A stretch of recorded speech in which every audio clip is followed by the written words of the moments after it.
계속해서 대구 상락선원선원장 해문 스님의 시사칼럼 이어집니다.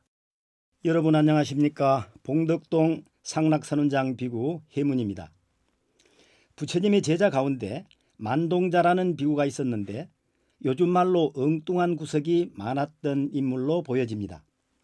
만동자는 수행 정진 중에 뜬금없는 의문을 가지고 부처님께 여쭙니다. 세존이시여, 제가 홀로 선정에 들어있을 때 세계는 영원한가 영원하지 않은가? 세계는 끝이 있는가 끝이 없는가? 영혼은 육체와 같은가 다른가?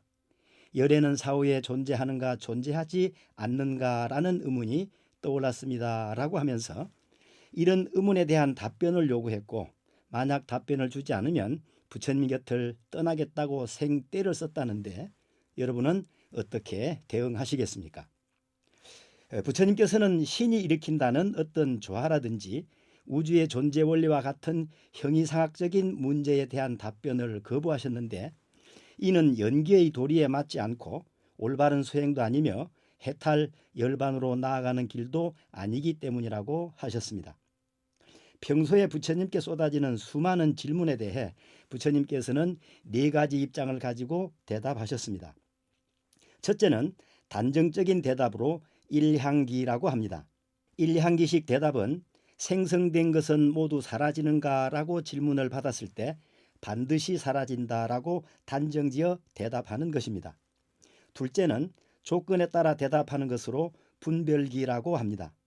분별기식 대답은 중생은 모두 윤회하는가라는 질문을 받으면 번뇌가 있는 자는 윤회에 들고 번뇌가 없는 자는 윤회를 멈춘다라고 조건적으로 대답하는 방식입니다.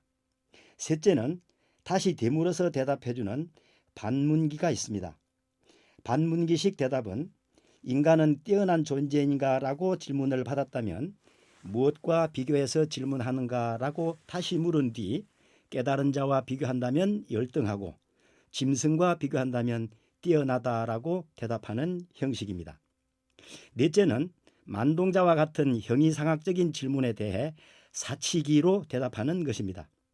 사치기식 대답은 무기라 하여 대답을 하지 않는 것으로 질문에 대한 논의 자체가 인간의 근본적인 문제인 현실의 괴로움 해결과 깨달음에 아무런 도움이 되지 않기 때문이라고 하셨습니다.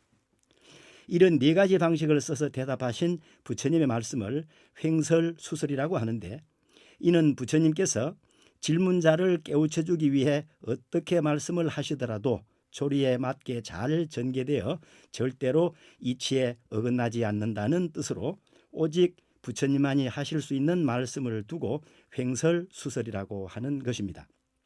그런데 현재는 횡설수설이라는 말이 조리 없는 말을 이러쿵저러쿵 짓거린다로 쓰이고 있으니 본래의 뜻과는 정반대로 사용되고 있는 셈입니다. 중국에서는 우리나라와 달리 횡설수설한다라고 하면 말을 조리 있게 잘한다는 칭찬이 되는 말인 본래 의미로 쓰이고 있다는데 다행스럽습니다. 요즘 대선 주자들이 자신의 대권에 방해가 될 온갖 의혹에 대해 답변하는 내용을 두고 본다면 본래의 뜻인 횡설수설하는 것인지 변형된 의미의 횡설수설을 하고 있는 것인지는 머지않아 만천하에 드러나게 되겠죠. 정치꾼들은 정당을 구성하여 권력을 잡으려고 하는 것이 목적이므로 어떤 횡설수설을 하더라도 개의치 않을 것이지만, 우리 불자님들은 배우고 수행하고 실천함으로써 부처님처럼 횡설수설할 수 있기를 바랍니다.